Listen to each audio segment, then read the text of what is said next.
अभी भैया कोई रिकॉर्ड के लिए नहीं है, अभी तो अभी बात कर रहे हैं, अभी वेट कर रहे हैं, है ना। हाँ अभी आप अभी वो आ जाए।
Dạ bao nhiêu cả.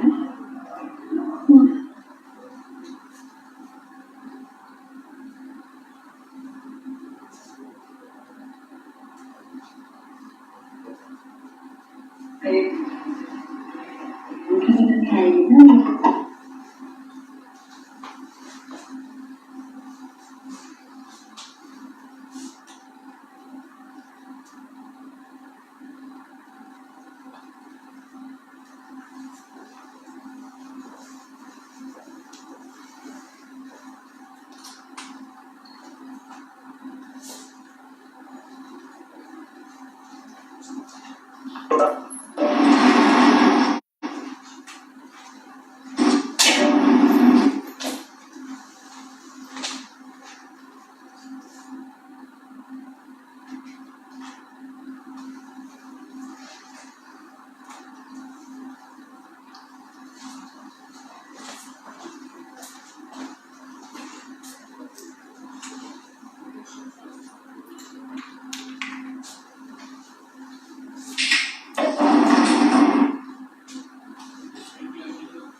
जिनमें प्रॉब्लम है गुजरात में महाराष्ट्र में वगैरह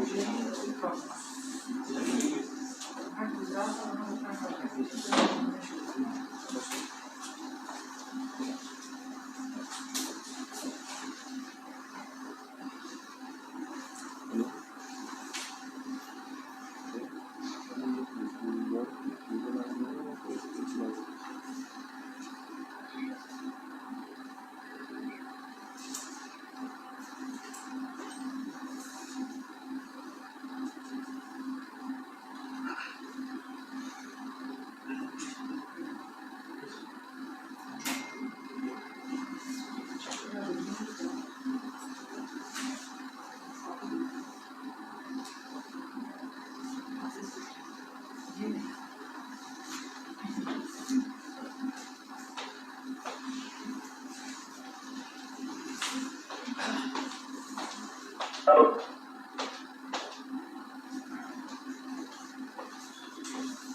Please start, sir, with your permission, sir.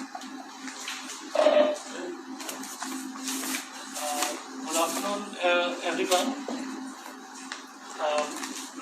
I extend a very warm welcome to Honorable Minister Health and Family Welfare, Dr. Harshvardhan ji, for taking time out for this interaction with the Coal India Limited team. I extend a very warm welcome to the Chairman and Secretary Health and Family Welfare, ASNMD, NHM, Chairman and Managing Director, Coal India Limited, who is joined virtually, sir, for this particular meeting. Director Personnel and Planning from the Coal India. There is a Coal India team here also to represent the Coal India management. I also welcome Mr. Animesh Bharti, who is Economic Advisor in the Ministry of Coal. And the 8 institutions which are providing services of bone marrow transplant under the Thalassemia Bal Seva Yojana, they are also connected on a virtual basis. So I also extend a very warm welcome to all the representatives of these 8 hospital institutions. Sir, we have a brief presentation. With your permission, we'll just run through the presentation in terms of what this scheme is, what is the progress so far, and then we'll go.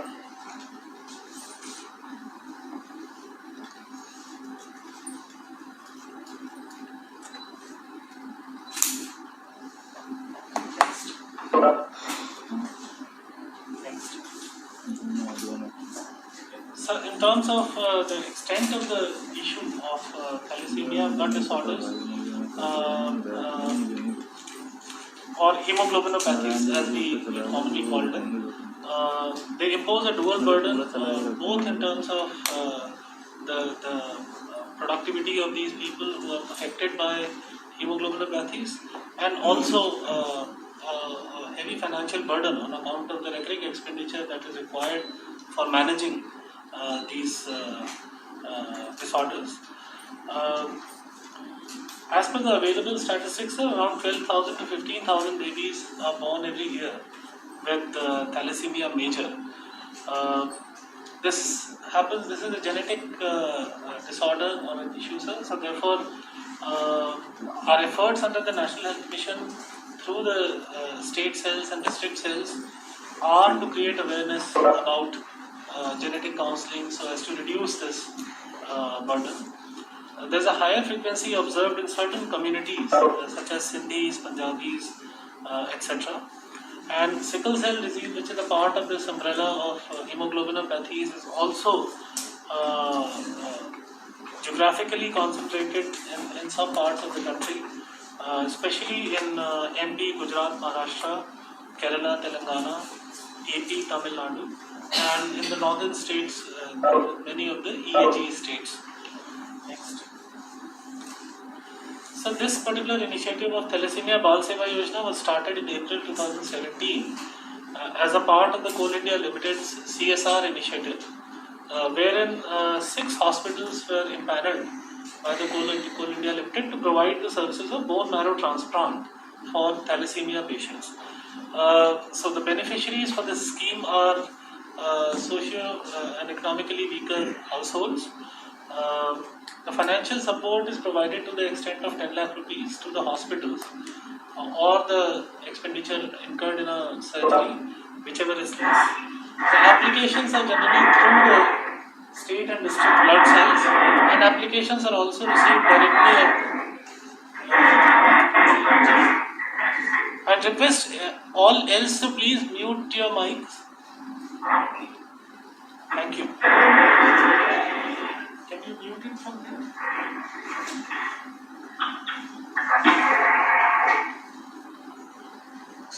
Next.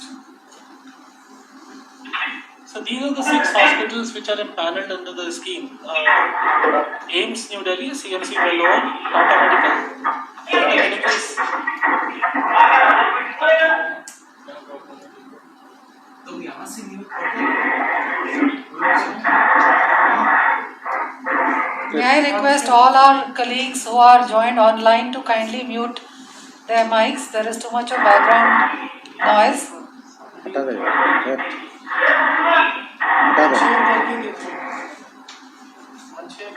हाँ उनका हटा दे फिर चल उनका हटा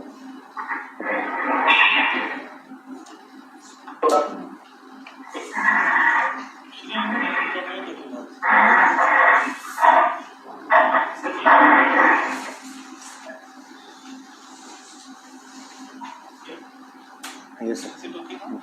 So there are 6 empaneled institutions.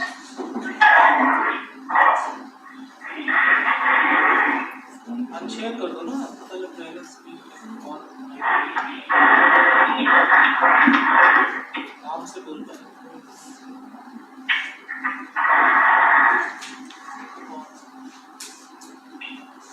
Shri Bipini Nandi, could you please switch off your mic?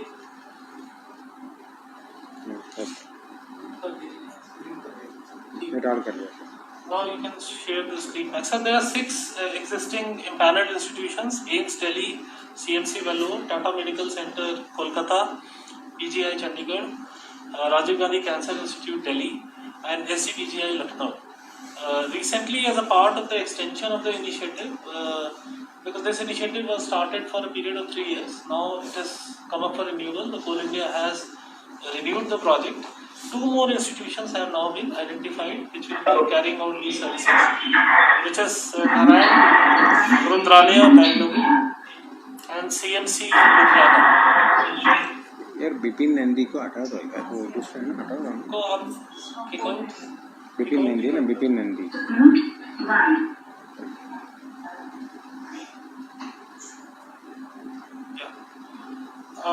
So there is a screening committee which screens the beneficiaries for this surgery, sir. And then after approval, the institutions provide the surgical intervention. Funds are provided by the Coal India directly to the institutions, and the utilization certificates, etc., are sent by the institutions to the Coal India. Next. These are some of the eligibility conditions that we have kept in the scheme, sir. The beneficiary should be a resident of India. The patient should have transfusion-dependent thalassemia, which merits a transplant. The patient should also have a 100% HLA matched sibling minor. The age of the patient should not.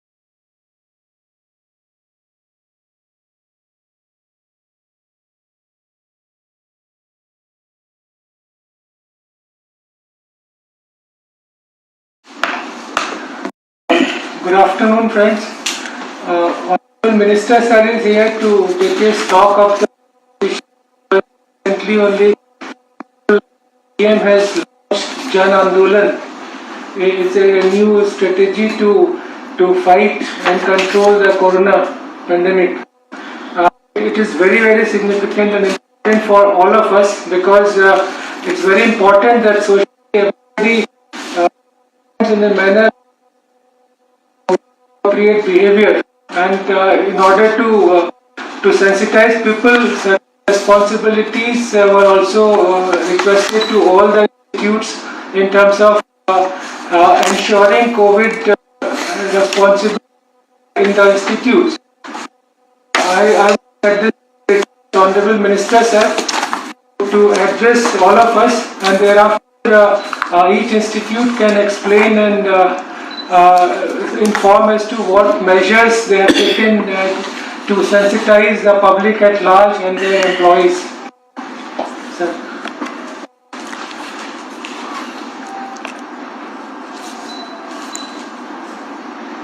Good afternoon, all of you, and thanks all of you for joining us at a short notice.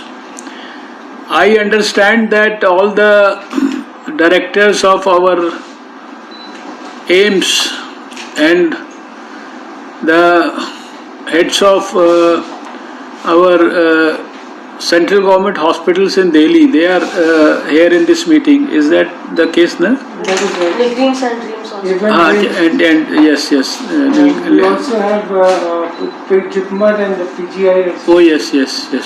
So almost all the big institutions which are governed by the central government, they are because we are meeting in small groups. That's why not everybody in the country, but because you people are the ones who have, you see, further, because when we had to in fact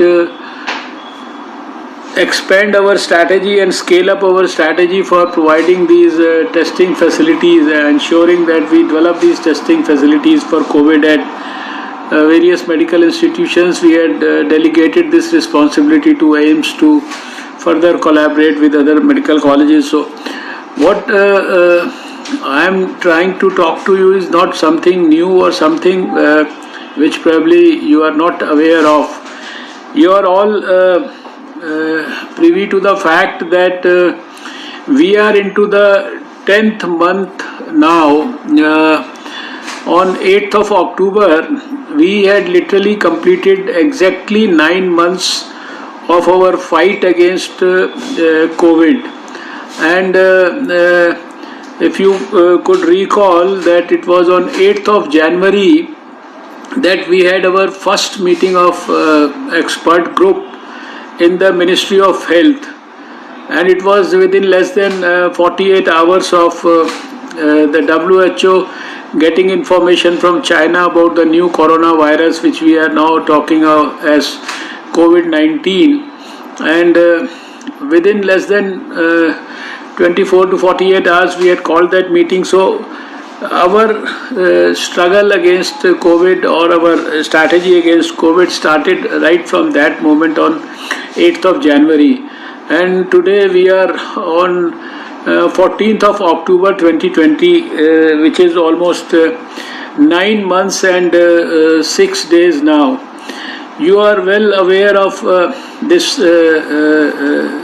journey of 9 months, how we started all our planning from 8th January itself. In the next couple of days we had formulated the detailed health advisories for all the states.